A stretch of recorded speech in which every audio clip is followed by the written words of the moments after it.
What's going on, everybody? Hope you are having a wonderful week so far. So this week on the podcast is a special one. Victor Calderone. I don't really need to give him much introduction. I'm pretty sure you do know who he is. If not, you're going to find out all about him. New York DJ, legend, has been in the game since the 90s. Amazing DJ. A very, very nice guy as well. I love this podcast. So without further ado, Victor Calderone. Victor Calderone, what's going on, man? Hey. How's things? Things are great. Things are really good. Man. Back in Brooklyn on a gloomy day. It's been raining here all morning. But things are good. Yeah. I feel like Brooklyn is best when it's gloomy, if I'm honest. I don't know about you, but like there's like the time, like spring and fall for me in New York itself is like the best time of the year. I love it. I mean, I enjoy the summer, but yeah, there's just a feeling in the air, just different vibes. You can wear different clothes. You can break out that coat or, a hoodie or yeah. Exactly. And you're not sweating too much on the subway. Yeah. I can't deal with the heat, man. I can't deal with it. Yeah. How was your summer anyway?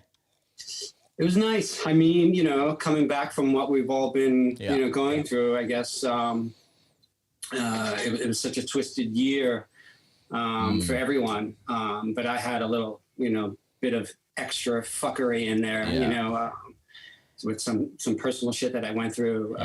We can talk about it. But much better. To answer your question, the summer is definitely shaping up. That's good, man. That's good. I met you on my first show back. I've obviously been a fan for years and kind of followed you as an artist and kind of knew you're like one of the very first guys or like one of the leading people from New York area that has just been in the scene for God knows how many years. And it's always been like amazing to see you just be still so part of the scene for so many years. I wanted to like get into like, I think I'm really interested about it, but also I'm sure everybody that's listening is really interested in what it was like when you first started back in the day. And when was that? Oh man, we're gonna go back to the 80s. Yeah, exactly. to tap into that. I first started as a teenager. My older brother was a DJ. Yeah. So growing up, and we shared a bedroom. We grew up in Brooklyn, in Bensonhurst, Brooklyn, Italian neighborhood.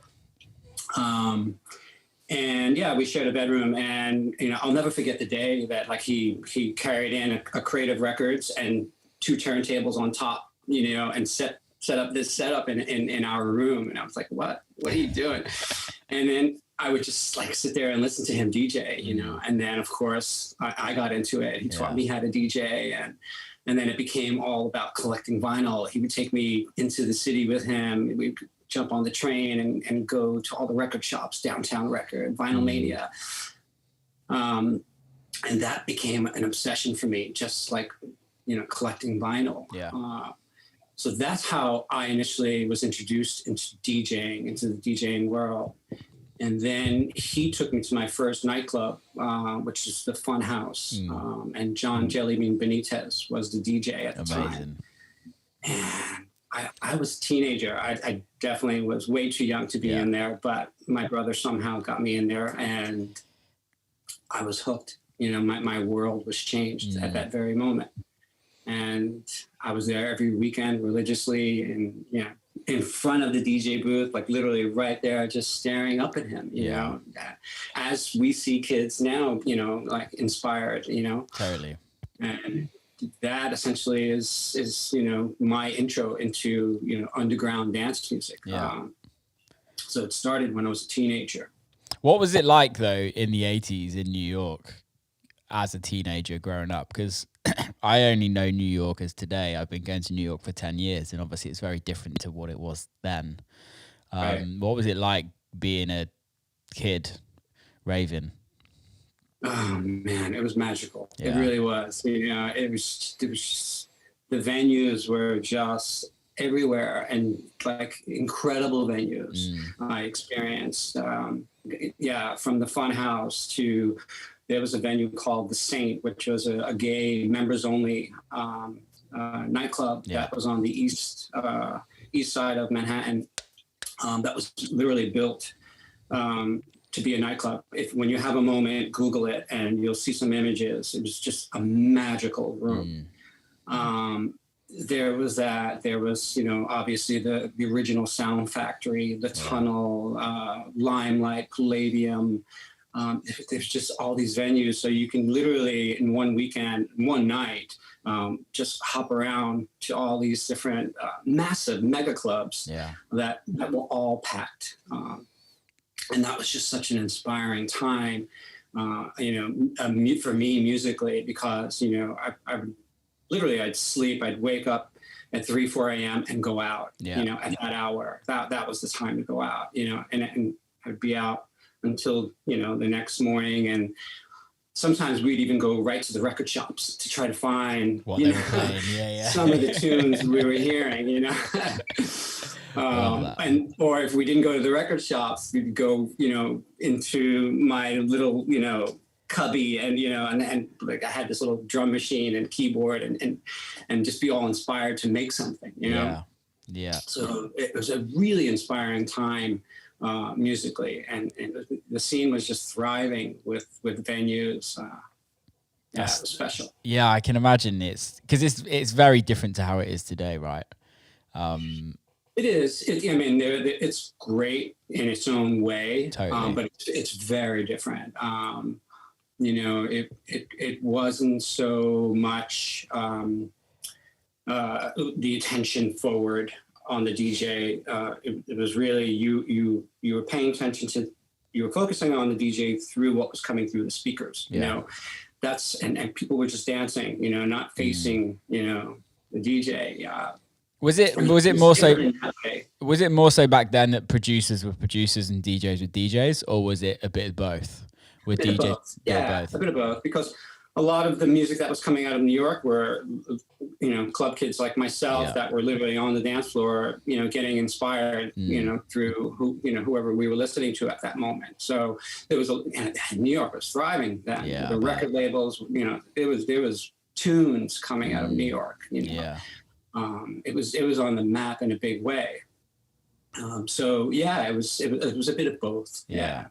When was your first show, or where was it? Like your first show where you're like, I'm playing, this is it. Oh, well, we would have to go back, because through getting into DJing, I eventually started to buy a couple of pieces of gear and become very interested in producing, and making music.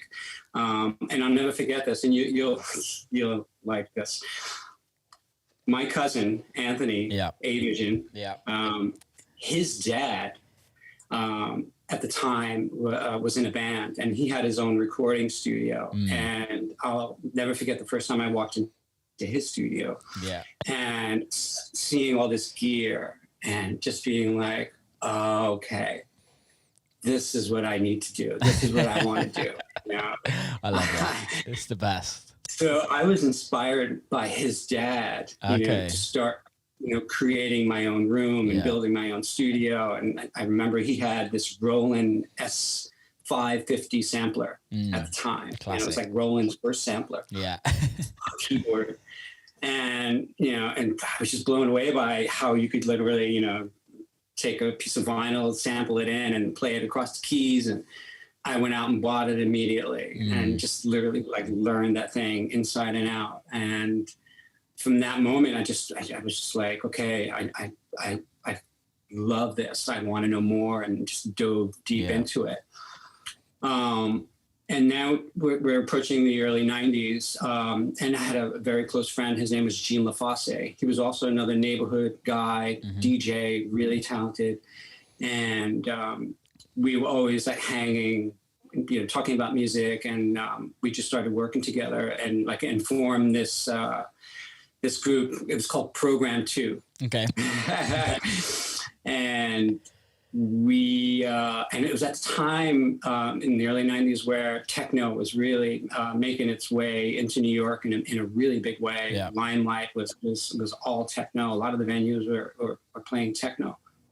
And we got into that scene, but I'm talking about techno. We were doing like 145 beats per minute. Proper really, techno. Yeah, it was, breakbeat techno, yeah. And we just we were creating all this very underground techno, and at the time there was Frankie Bones, Joey Beltram, Damon Wild. I mean, there was a lot of guys in New York that were producing really proper techno, and we collaborated with Joey on a few tracks that really put us on the map. One of them was The Omen. It was called The Omen. Okay. Yeah. And that's when things really started to formulate and started to okay, like this something's happening here. Yeah. My name got out there, and I started getting offered, just some really small random gigs in warehouses and stuff, and it's funny because once I got into producing, like DJing sort of took a back seat at that time. I was really focusing on creating music. Yeah. But then I started getting offered these gigs, and I was like, okay, yeah, let's do this. So I think my first underground gig was in Toronto. Okay. I don't even remember the name what was the Toronto used to have a really big club years ago.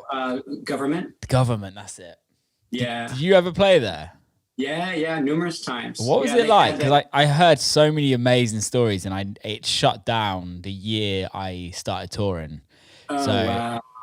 Yeah, it was a special room because it was the first phase-on sound system outside of the U.S. That's the phase-on was really popular sound system because of the Sound Factory, original Sound Factory in New York. So they had this massive stack system in there, and it sounded incredible. Great room. Yeah, it's a shame you didn't get a chance to see it. I would have loved to have done that. So you started out in New York and then pretty quickly kind of went to more international, or was it just US based? I had some international, mostly US based. Yeah. I mean, in my career, for a good part of my career was pretty much based in the US. Yeah. That's where I think I thrived for whatever reason. Yeah. It's really interesting, isn't it, how people can have careers in certain markets and only stay in. For me, the US is my key market. Right. Right. And I do most of my touring in the US. But it's really interesting in especially nowadays where we live in such a small world. Yeah. And with the internet, it is amazing that you still have people that just tour in certain places. It's surprising, when I first started going, it was so random to me, to Bulgaria, years ago. And they brought me out there because at the time, I started working with a lot of commercial artists like Madonna and Sting and all that. Yeah. And so they flew me out there. I didn't even know what Bulgaria was at the time. I was like, Bulgaria? I have fans there. But they knew me because of all of these, remixes. Pop remixes that I was doing. I developed a really big following out there, and to this day, I play one of my my favorite events throughout the year there in Bulgaria. Let's talk about the 90s and remix culture, because it's so different to how it is now. And how much influence house and techno had on the charts. Because in the UK, house music still has a huge influence in chart music still, but it's not how it used to be at all. What was it like doing remixes, and sometimes the remixes being bigger than the actual original? I mean, it was a great time, Yeah. especially for my career. My career was just thriving at that time because all of the major labels were on board Yeah. with the remix were such a integral part of a release. You know, as far as like it was a big marketing tool for for some of these big artists like Madonna and Sting and Beyonce. So it was great to see that, to have that support, and then also see, even radio supporting it, which is just not happening, like you said now. No. It's a very different time. It was really inspiring to have, that attention, on music that was underground and only played underground. Yeah. So, yeah, for me, that was like a great moment. I was cranking them out. I was literally doing, a mix in 3 days, because I was given these deadlines. Yeah. Now I take fucking 3 months. Yeah. Was it good money back then as well? Oh yeah. Yeah. Oh yeah. Like and that was a big part of the inspiration. But it was fun. Yeah, it was fun. When you had artists that were really involved in the process. Not all of them were. Yeah. But some of them were. And I always say, like, for me, the highlight of my career was when I worked with Sting. Wow. Because he was really interested in every step of the way of the process of the whole remix of his music. Yeah. And to the point where he called me up and he was like, Vic, I love what you did. But I was like, okay, well, he's like, I want to re-record the vocals because I had time stretched his vocals. Okay. But that was the best thing for me to hear. I was like, yes, let's do it. He's like, okay, just send me a location, studio time, and I'll be there. No way. What was that like? Incredible. Just an incredible moment to be sitting next to a man that I had like literally grown up listening to his music. The Police was, it was on a whole nother level for me, having him by my side behind a console saying, okay, and he showed up. He was just like, okay, this was the Desert Rose remix that I did for him. Okay. He had shown up and he was just like, okay, this is your session. Tell me what you want, and I was just like, what the fuck? Okay, I need to fucking deliver. Oh man, that's special. Yeah, it was an amazing time. I booked the Hit Factory in New York City, which was an incredible room.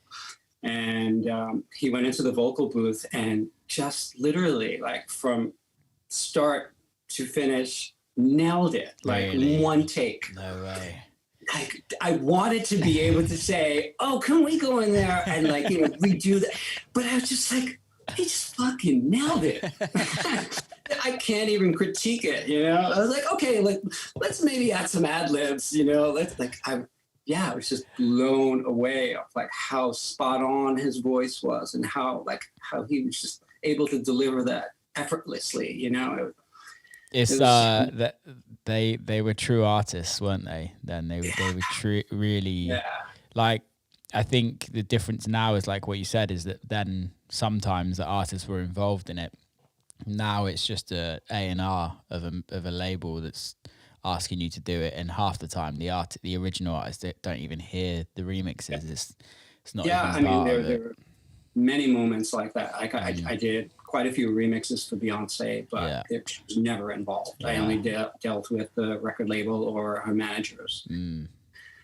It's a bit sad when it's. I find it's a bit sad when it's like that, because I think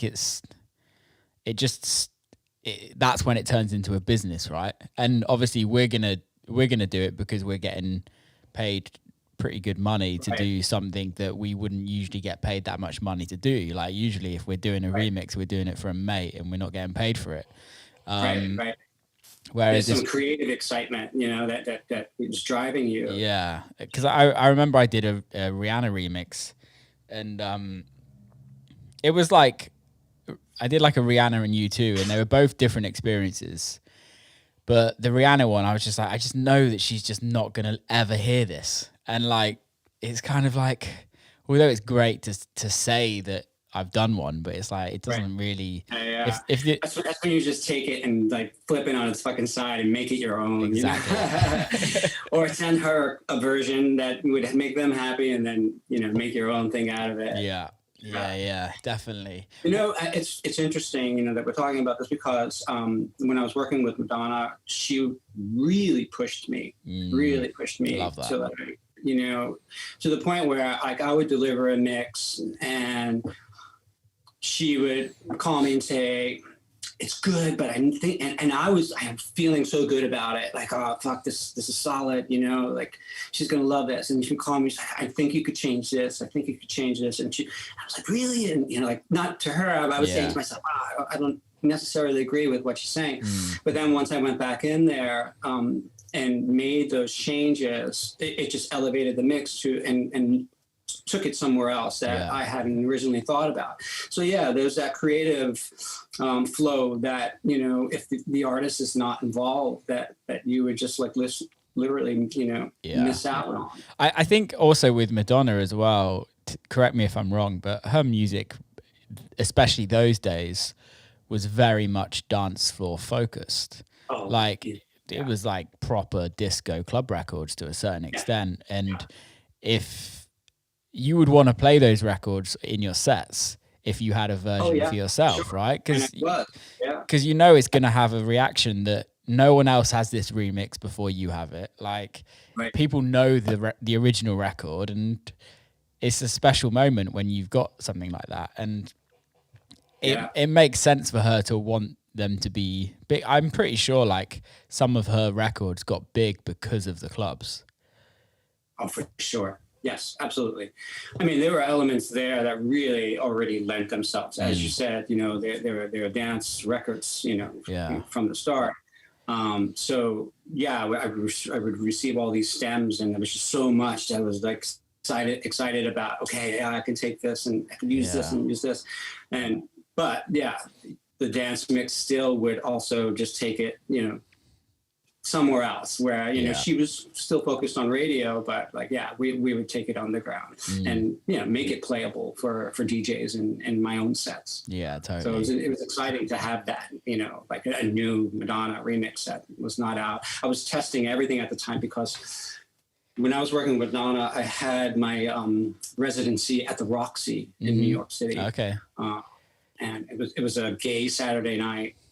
And that's when New York was just really so special because to hear good underground dance music, you had to go into the gay venues, and as a straight man, it was just like, this was a whole nother world for me. And then, like blowing up as a DJ in that world, it was just like mind-boggling. It was just a weird dynamic.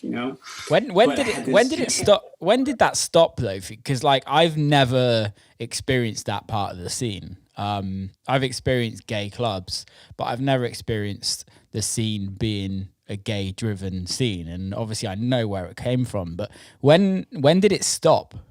For like, especially in New York and Chicago and all of that. When did that kind of end and it just kind of turn into?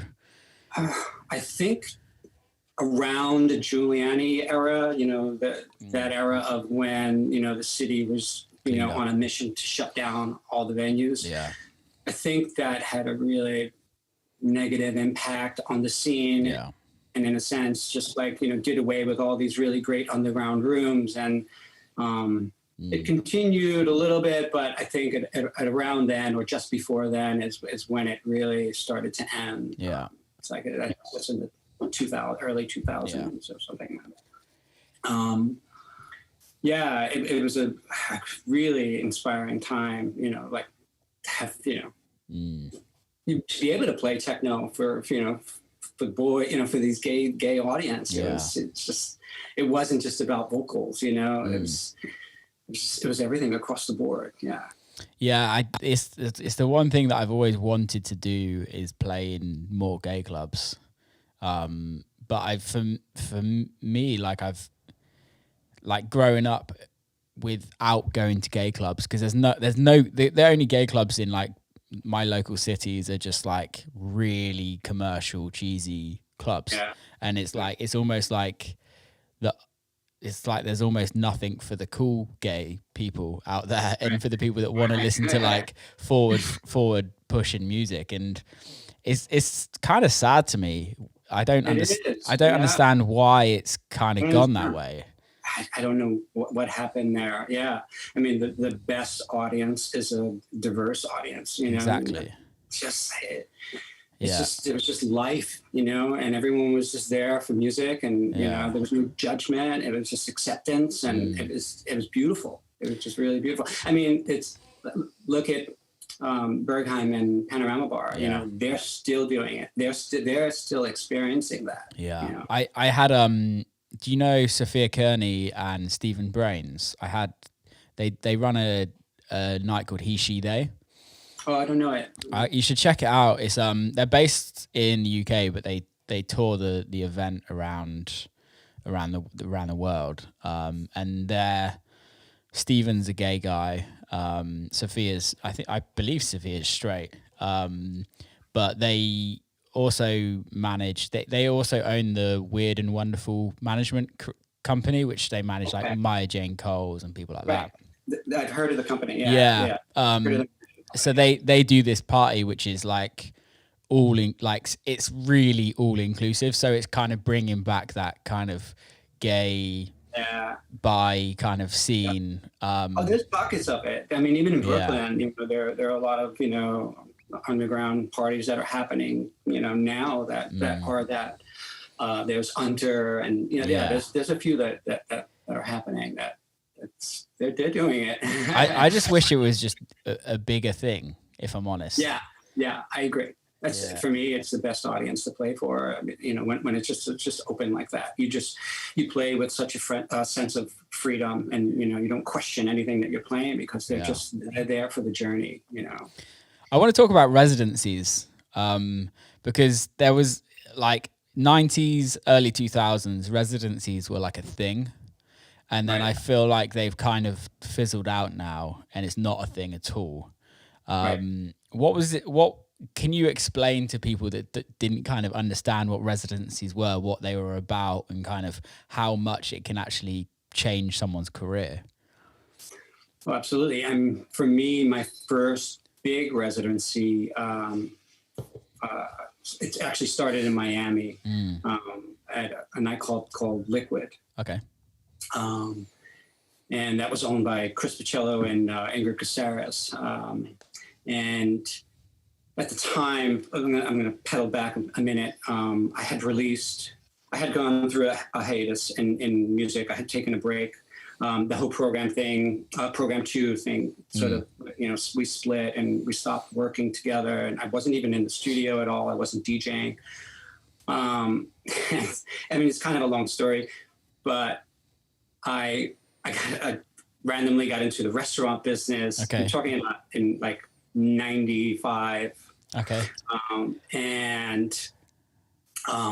It's at the time is when I met my wife. Yeah. So, hadn't been working in music at that point, and I wasn't sure what was going to be my path. I was and I was kind of really depressed about it. Like, wow, you know, I thought like this was going to, you know, be my future, my career. Yeah. And so I'm in this restaurant, you know, I became the person that was literally opening and closing this restaurant. Yeah. You know, I went partners with a friend, and that's how I got involved in it. But I wasn't doing anything in music. And I met my wife, and she would come to the restaurant. We would sit in this booth in the corner, and she would always say to me, "Vic, you're always talking about music. You know, you're constantly bringing up music. Yeah. You're constantly bringing up, you know, production and you know, DJing." And she's like, "You're not happy here." She's like, "You know, like go back to doing what you were doing. You know, like give it another shot." And it really struck with me, and I was just like, you know, you're right. Yeah. I'm going to give it one last shot. And I sold my share in the restaurant, went back into the studio. I'll never forget the night I sold my share. I was supposed to have dinner with her, and we were just not even dating at the time. We were just friends. Yeah. And I was like, you know what, babe? I was like, I've been walking past my studio for a couple of years, watching it collect dust. I'm going to go back in there and try to do something. And I produced this track, not knowingly. It's called "Give It Up." Okay. And it came out on 8 Ball Records. Mm-hmm. And I know the record. It's a great record. Thank you. To my surprise, the record literally just blew up, took off, and I had no idea at the time. I really had no idea. I'll never forget. I went to a music conference in Miami. I was like, okay, I need to get back into things and see what's going on in the industry, and hear DJs and hear music. And so I went to a music conference just as the release, just before the release came out. Every venue, it was just so weird. Every venue I walked into, my record was playing, and I was just like, whoa, what the fuck is going on? Through that, the reason why I get into the story, through that is how I landed my first residency in Miami at Liquid. Because the track, at the time when Billboard was charting underground tracks, it was #1 at the Billboard charts. Wow. And the venue owner at the time saw that, and he was like, let's get this guy in here, you know? It was just random like that. Yeah. And I'll never forget, and it was a gay Sunday night that they brought me out there to play. And it was just an explosive night. Yeah. And I remember just like, from that moment on, I was on the map, and everyone thought I was a Miami local. Everyone thought I was from Miami, but meanwhile, at that night, like the owner was just like, okay, I'm flying you out here weekly. I'm going to get you a place, you know, like tell me whatever it takes. I want you here every week. And he offered this residency. Okay. Amazing. The thing that makes, what's that? Amazing. Yeah. It was just like, what is happening? You know, I went from sitting in this restaurant miserable to like having, you know, launched this career like unknowingly. You know, I just like all sort of just started like snowballing. Yeah. It's just so weird that the way it was happening so fast. And I was like, yeah, man, I'm ready. Like, yeah. You know, I didn't move to Miami, but I was literally flying there every weekend to play this gay Sunday night. And how long were you playing for? Were you all night long? All night long. Yeah. Start to finish. Yeah. Literally doors open to, you know, doors closed. And back then, it was long. That was a long shift. Yeah, it was long nights, you know. I'd be there at 11 p.m. and, you know, I was out of there at 11 a.m. Yeah. Yeah. So...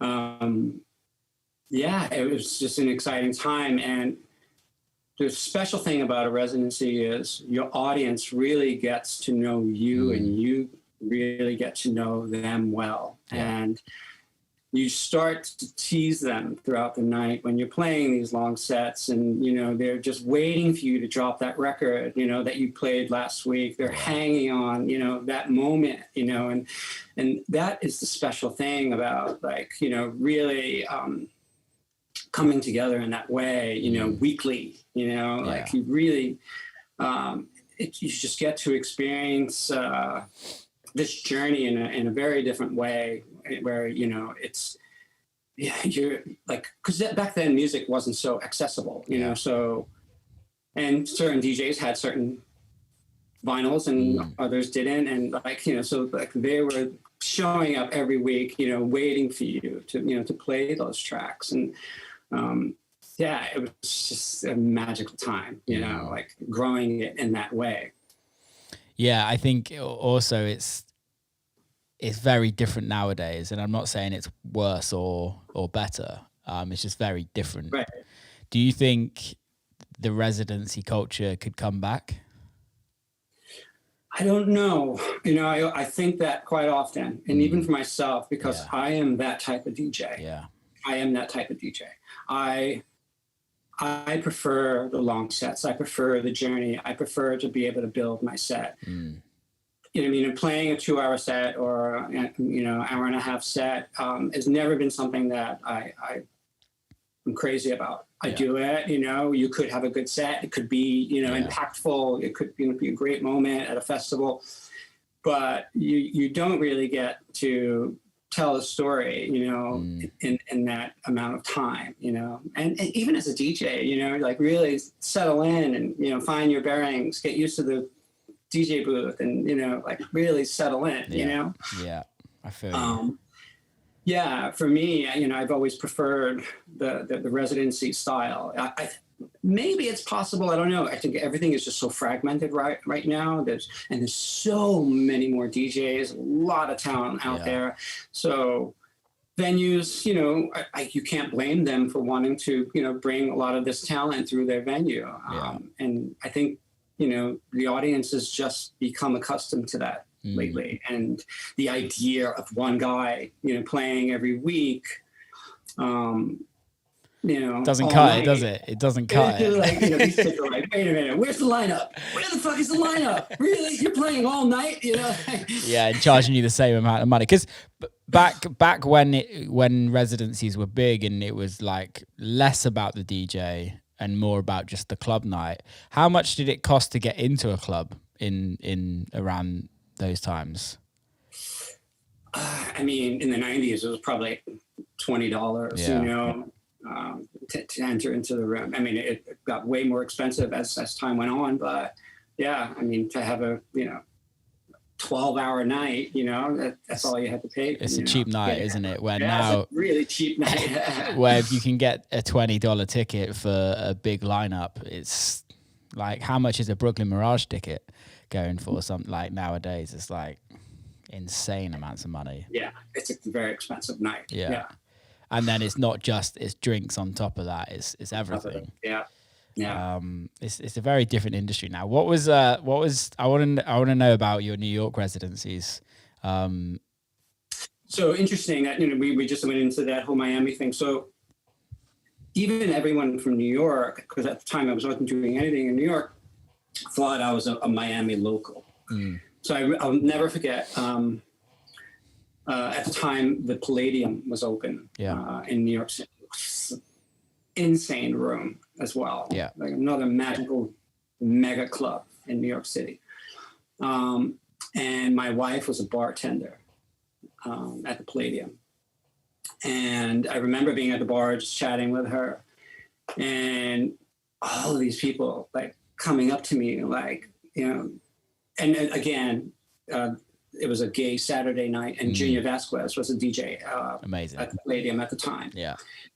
And I remember like all these queens coming up to me like, my God, I just heard you in Miami. Like, you just blew me away. Wow, what's your story? Where are you from? Like literally, like all these people coming up to me. I was like, I'm from New York, like I'm a New York guy and from Brooklyn. And I just remember like all this like hype about me, this Miami DJ.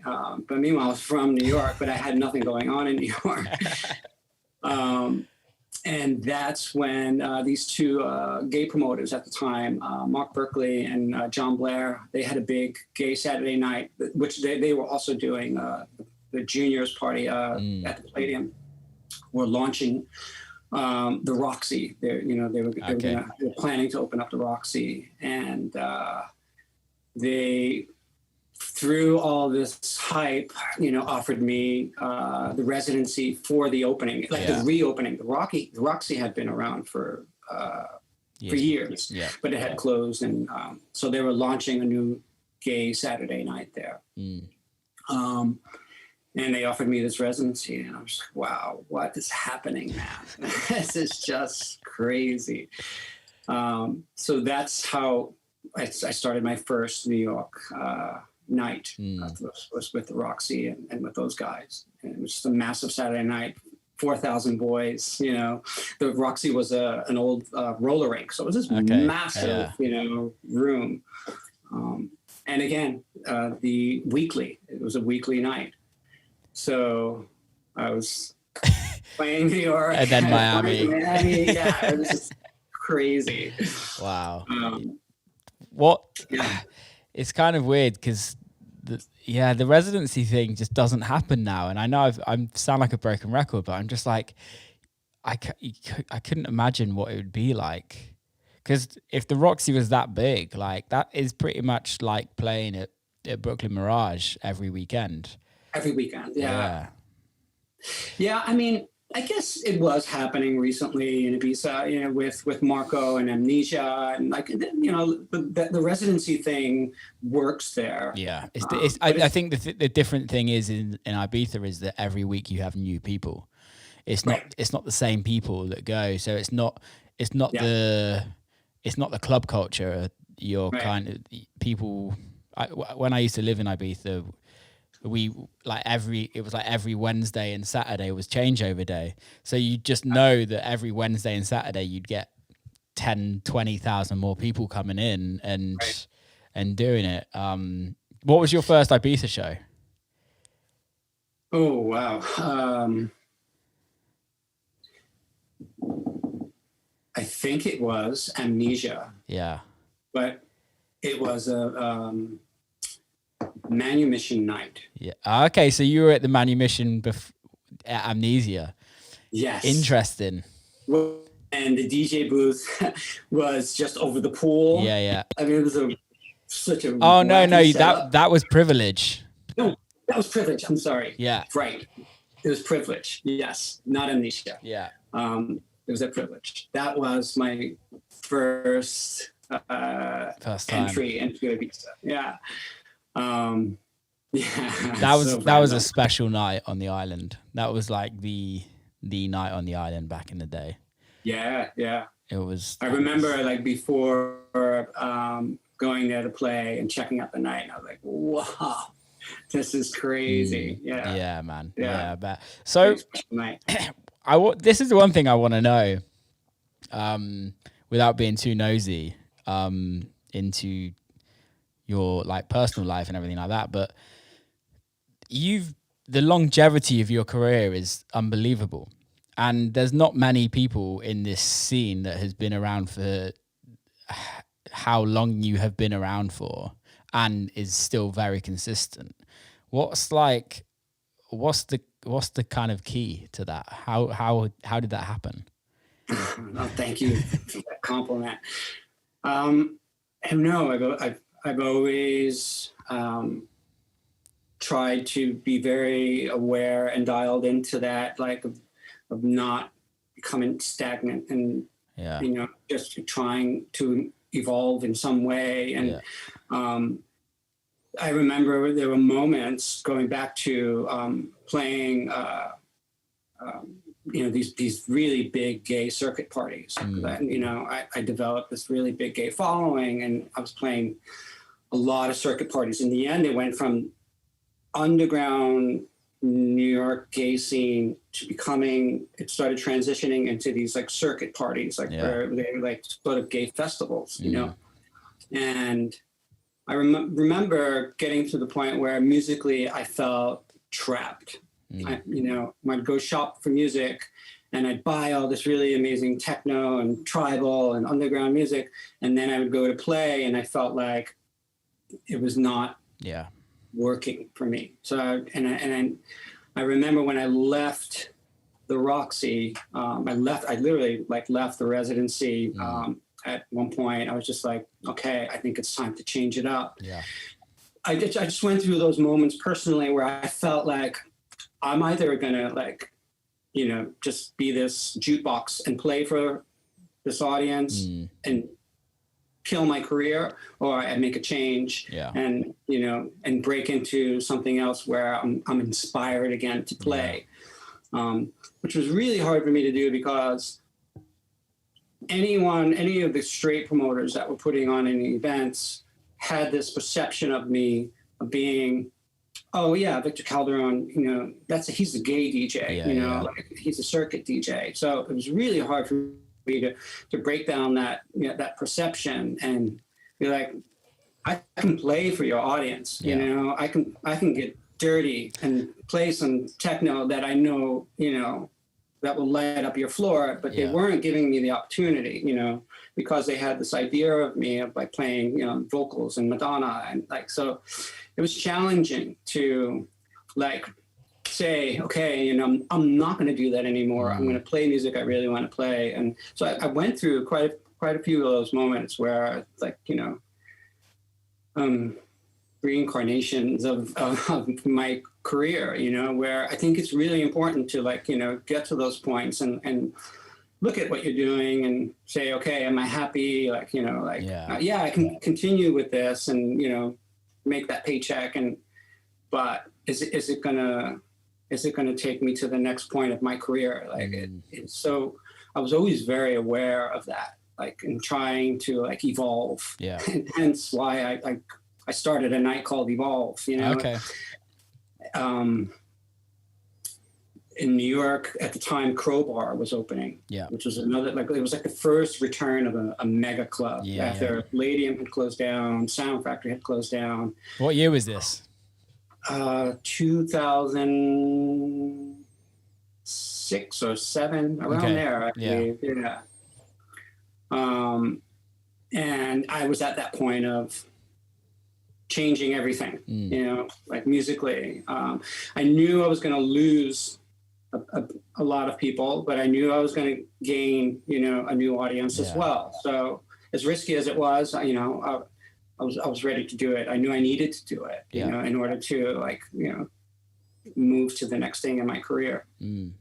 So I launched this night called Evolve. I put out an album around it, you know, it's like this new sound, whatever, you know, a bit more. I was introduced because I was, at the time when I was playing a lot of the gay venues, it was all tribal. I was playing all this tribal, you know. New York was huge for tribal as well. Yeah. There was a period when New York was, like, all about tribal. Yeah. Yeah. And I became known for tribal. And so now I was like, okay, I was digging through my collection. I was finding all this really amazing techno, you know, that I was just literally slowing down. Yeah. And I was infusing it into my sets more and more and more and more, you know.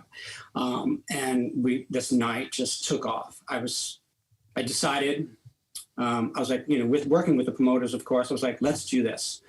Let's go back. Let's charge $20 to get in, because just before that, the prices were getting really crazy to get into the venue. $100, you know, $150. I was like, let's go back. I want to start at 5 a.m. Let's charge $20 to get in the door.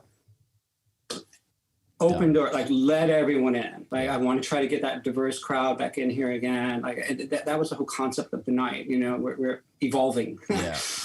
And this night just became massive for me, and I relaunched my career. You know, it gave me life musically. Like, it just started a whole nother, like, a decade for me. You know, of being able to, you know, have something to say musically. Were you booking other artists for that as well, or was it just you? It was just me. Nice. I would have, actually, I'm sorry. I would have, like, local guys, you know, just play just before me. Like, they would play the slot up until 4 a.m., 4:30 a.m. And then I would go on at around 5 a.m. And I would play until 5 in the afternoon. So it was always a 12-hour, maybe sometimes more. On Sundays? Yes. Yeah. It was Saturdays into Sundays. So, and it was a really incredible, diverse, all-inclusive audience. And again, it was magic. The room lent itself for these dramatic installations we would do. You know, I would bring in lighting rigs you know, like, I would just try to always think, like, okay, let's do something really special, you know.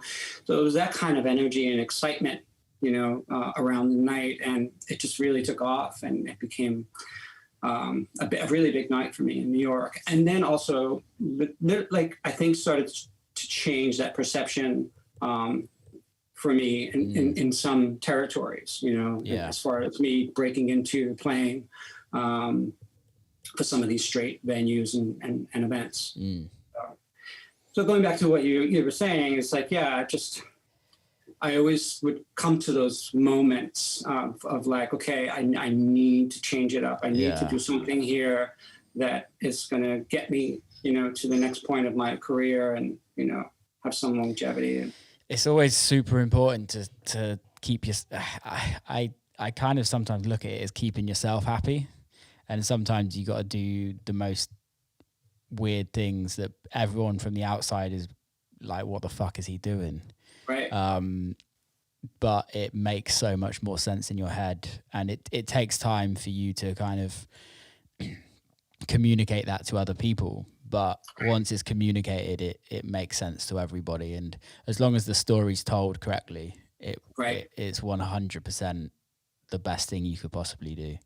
Absolutely. If you really believe in what you're doing and you stand behind it, it'll be so rewarding, to you in the end, because it will pay off. If you know you have something really strong to say, people will listen, and musically that they'll be all ears and follow you. Yeah, totally, man. Do you think you could do that again in New York?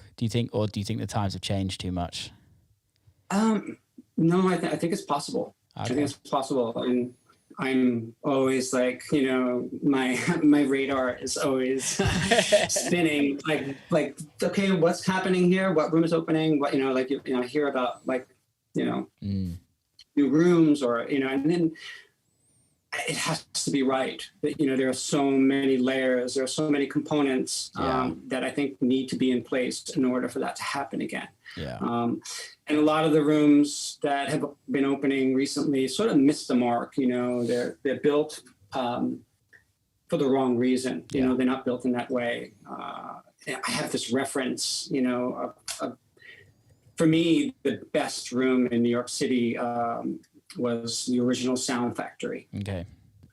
I mean, there are other really magical rooms, but sonically, this room was just perfection, and you heard music the way it was meant to be heard. Yeah.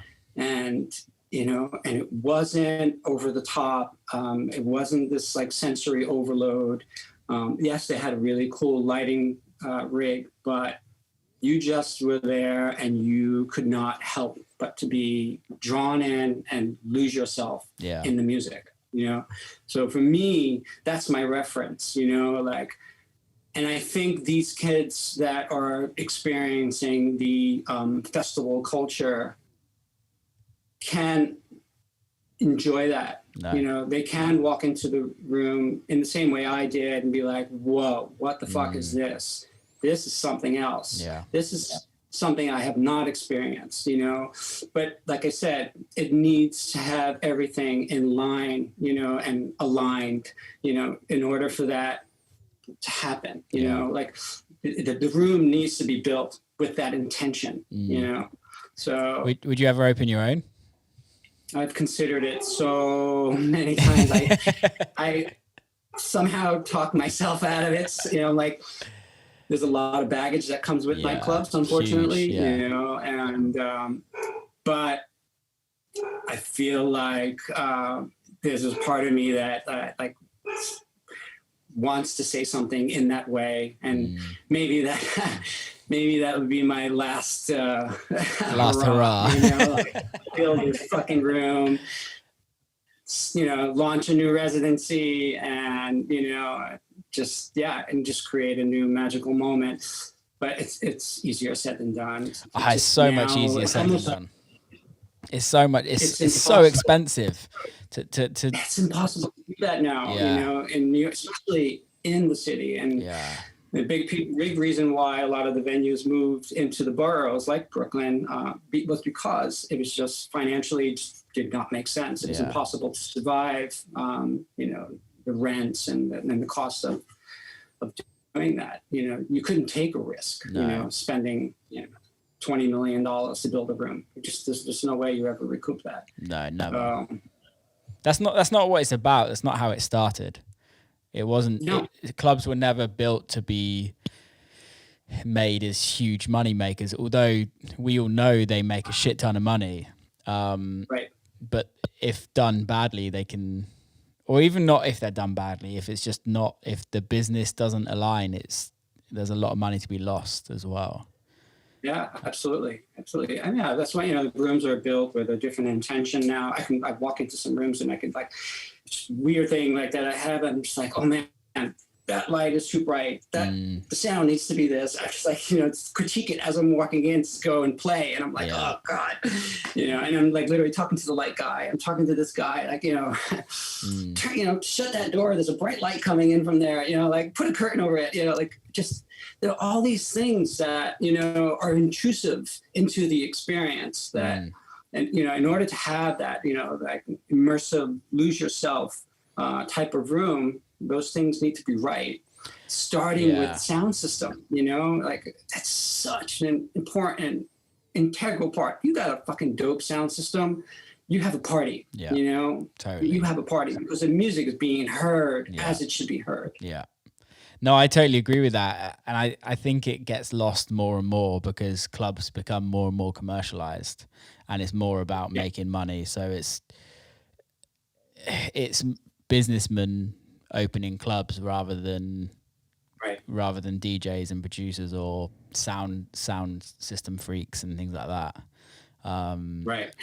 Whenever a DJ has opened a room, I mean, you can tell, going back to Nicholas Matar with Cielo and with Output, it's like, okay, like he knows what it takes, to deliver that experience. I never went to Cielo, and I always like get annoyed with myself for not going because I had the opportunity to go multiple times and just never went.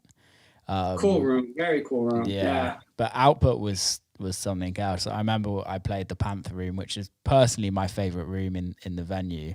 Yeah. But that club was special as well. Yeah, it was special. What's your favorite room to play in America now or in the world? Oh, okay. It was Stereo Montreal. Yeah. Before the pandemic. That room, I think, was the blueprint of the original Sound Factory. Okay. Originally built from Angel Morez.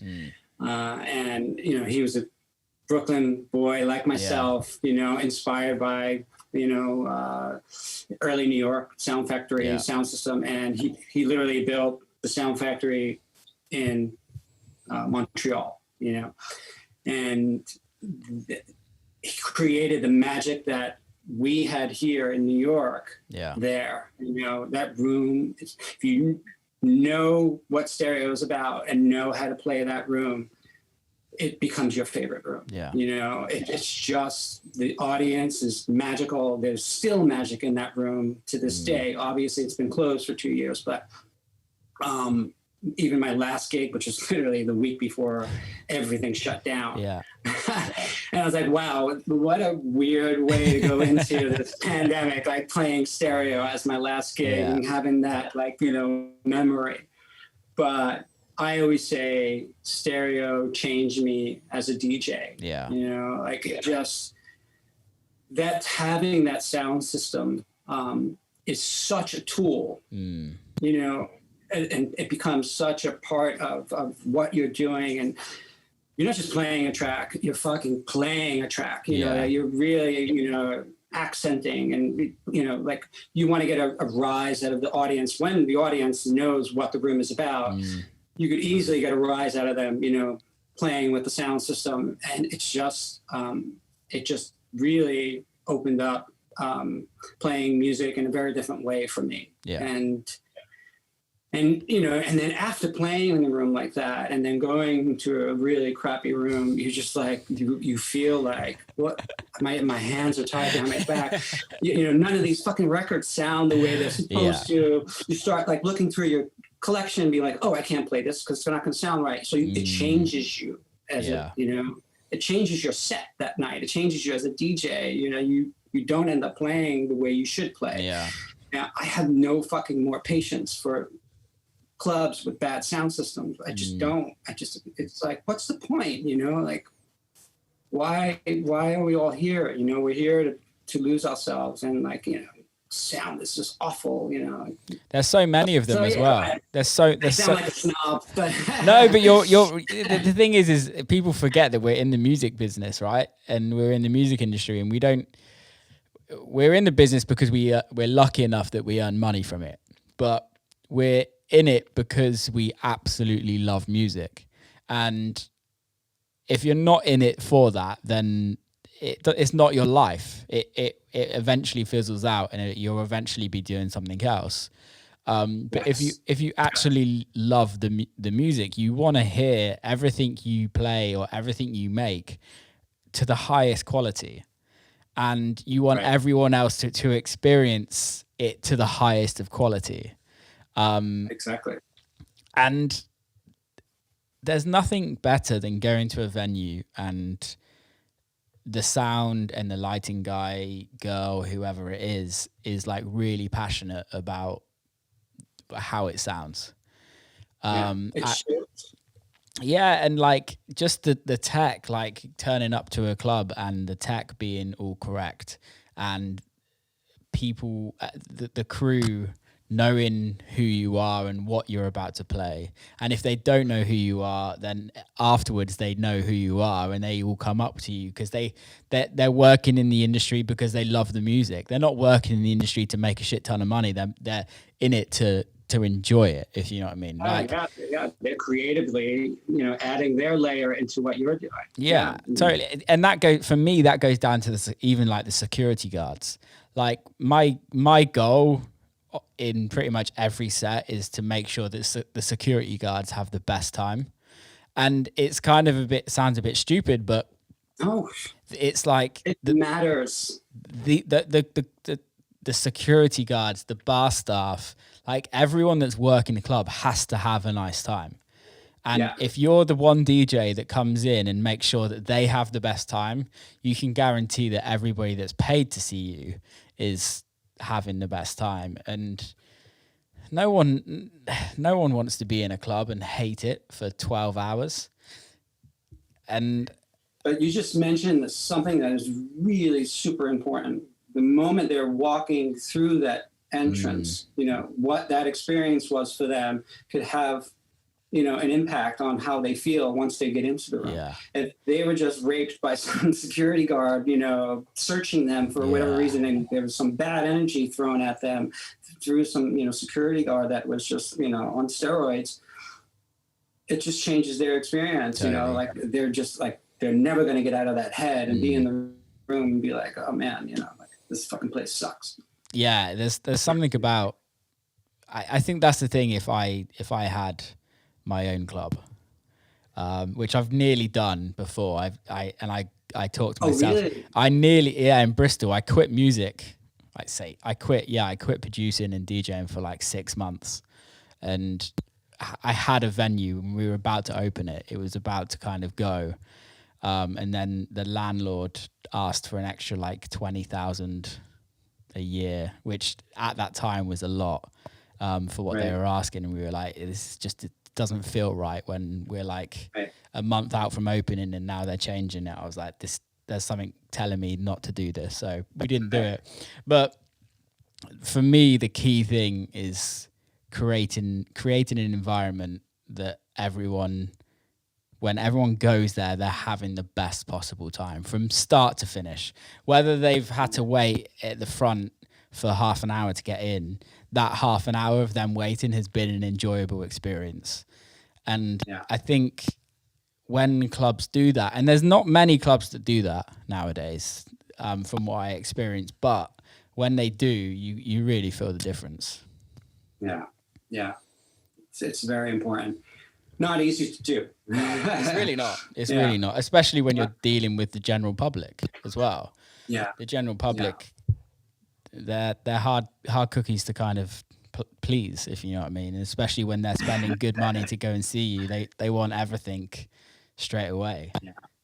Did you ever like do anything outside of music during? Did you like do any other businesses or do anything like that?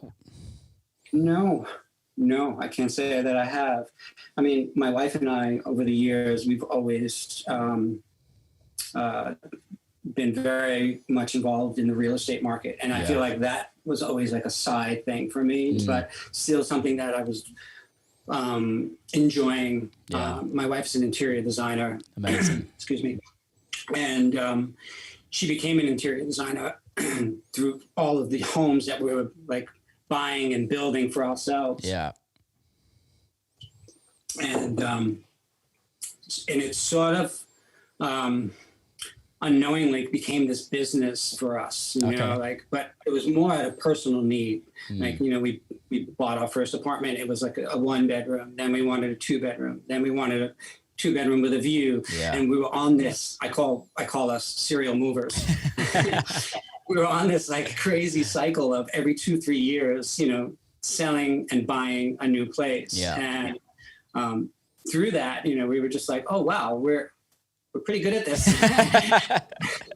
So out of personal need, you know, we were building these incredible homes, and it was exciting. And that was something I really enjoyed. Huge fucking distraction, you know. And I got to the point where I was just like, whoa, okay, this is not good for me. It's not good for my career. Over the last couple projects that we did. One was this townhouse that I'm in now, massive renovation, and it almost killed me. It was just way bigger than I had expected, and really pulled me out of, you know, all of my creative, you know, things that I was doing. I couldn't focus on anything else because it just demanded that sort of attention. And I was like, okay, whoa, that's it. I'm not doing this anymore. I need to like refocus my energy back in the studio. And over the last couple of years, obviously for reasons we all know, you know, it's been a little bit of a, you know, not a little bit of a distraction. It's been a major distraction. Trying to get back in there and you know, because you know yourself, like the magic doesn't happen and unless you're in there consistently, you know, until you find your way, until you nail that, like that groove that like, I know I can, you know, structure this and finish this track, you know, so that takes, you know, being in there on a consistent, you know, level. And I wasn't doing that. I was so pulled away from it all. So I said to my wife, okay, babe, you're on your own. You do it. Have fun. But I'm going back to work. But I also think sometimes having something to take you out of it can be really important to kind of bring you back in. For me, like during COVID, I wrote a shit ton. And then in the last 6 months, I guess 4 months, no, most of this year, to be fair, I haven't written hardly anything. Right. And we have those moments, you know. It's the first time in my career that I've not been writing every single day of my life for the last. You've also been really doing your thing, touring. I mean, I you know, I've noticed in a way, like your career is at such a really like great level at this point. You know? Thank you, man. I guess what you did during the pandemic really, you know, really helped. Paid off. It's okay, you know. Enjoy this moment. You know, you're going to be inspired and, you know, find that time again for yourself. For me, I don't know about you, but for me, it's also. I'm not. It would be interesting to see your thoughts on what music is coming out at this moment in time. But for me, it's like I'm trying to write stuff. When I do go and write, I'm trying to write stuff that is, and it sounds very cliche, but it's something that's gonna last a long time. And it's not what I feel a lot the industry is at this moment in time, where you release your record and 2 weeks later it's forgotten about. And it's not necessarily forgotten about by our peers or in clubs, but streaming, record sales, it's kind of record labels. It's like on to the next record rather than. There's just so much of it coming out that it's on to the next thing. It sort of becomes so disposable in a sense. You know? No, but you're spot on about what you're saying. And we put this added pressure by thinking in that way, you know, like I want to come up with this tune that has longevity. Like a fucking lot of pressure to put on yourself when you try and be creative. If you go in there with that intention, you know, it's just I think rather than go in there and just, you know, load some cool synth and see where it goes, you know, it's a different approach. I've stopped doing that where I'm just like, I've stopped just going in and jamming, which is fine because I got sometimes get to the point where I'm like this. I'm just right. I can write a club record, if you know what I mean. I know that I can write a club record. I'm not worried about Right. like I need to push myself. And I think having to push yourself and kind of being nervous to go in the studio helps me personally. Like I get Right. I get worried about going into the studio and kind of like just because I want to perform.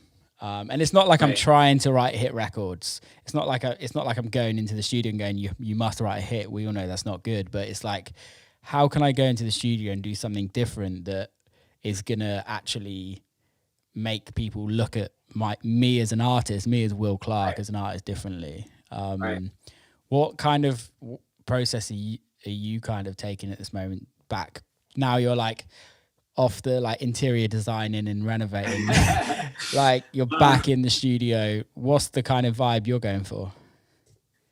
It's interesting because throughout the pandemic, I was writing music, some of it house, some of it techno, some of it electronic. I was just all over the fucking place. And I have all these projects that some of them close to finish, some of them, just ideas.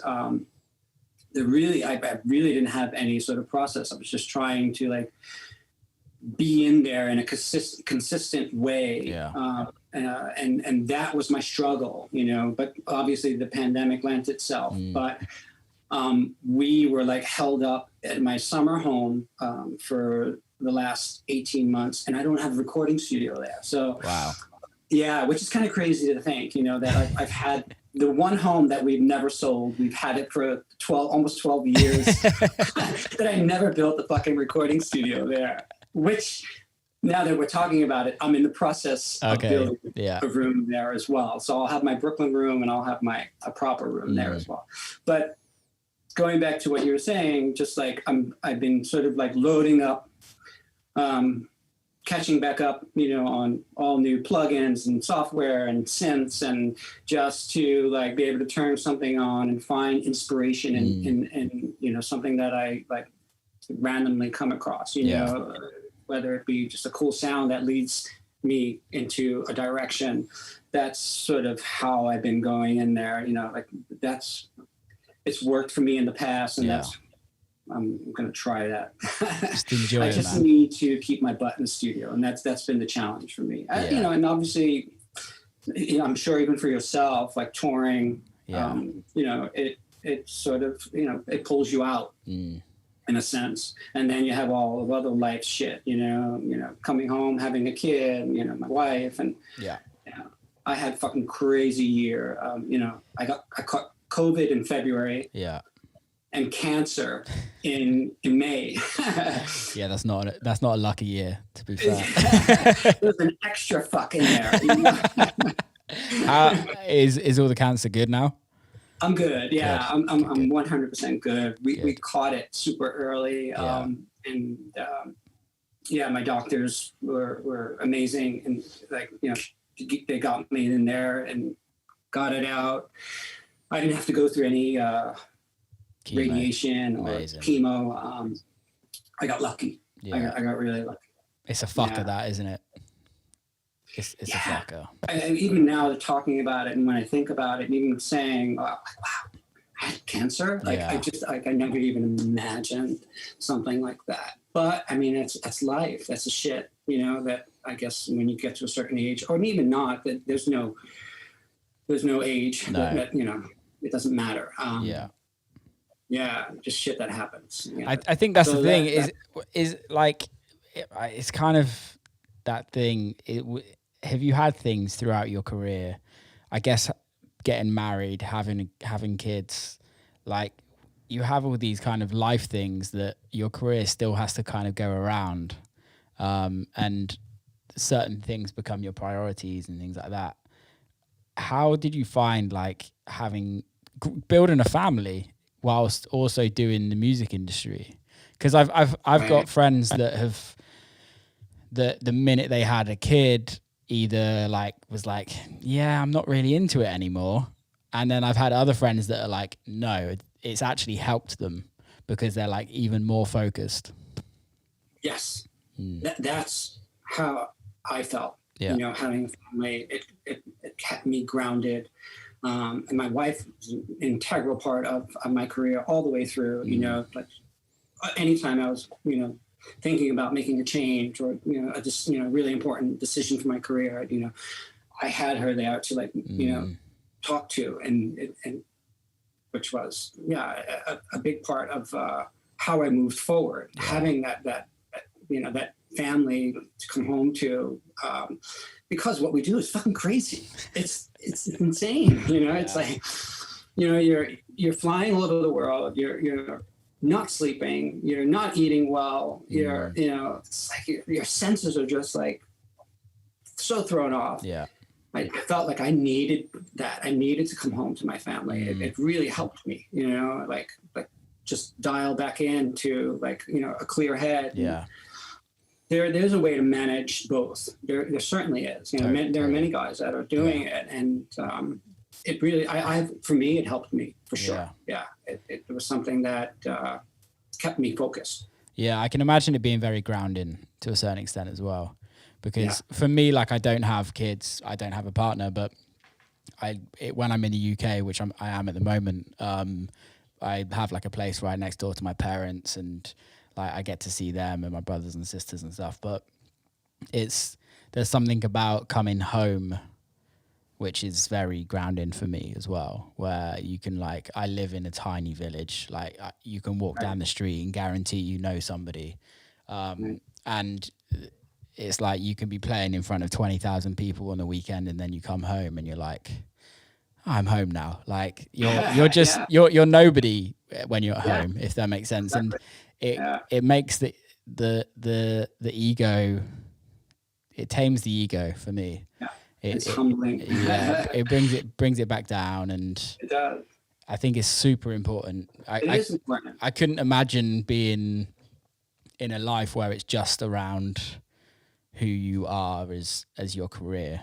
I think at some point you will, if you're just living in that way and not aware of the need to pull out a little bit, you'll crash and burn at some point. There's only so much of it you could experience. Yeah, no, I totally agree. My opinion. No, I totally agree. Dude, this chat has been amazing. Likewise, man. Thank you so much for being on. It's been an absolute pleasure.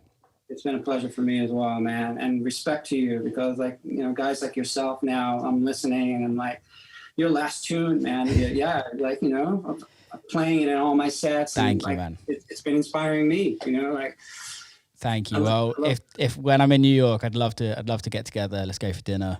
Yeah, let's do it. Let's write some music. Sure. Let's do that.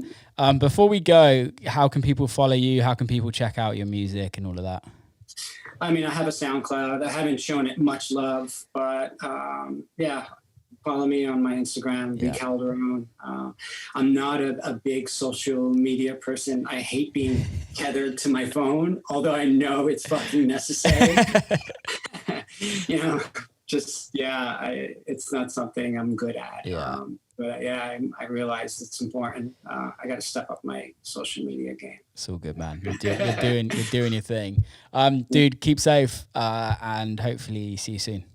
Yes, likewise, man. Peace, man. Thank you, dude. Bye. And that's a wrap. Hope you enjoyed it. Keep safe. See you next time.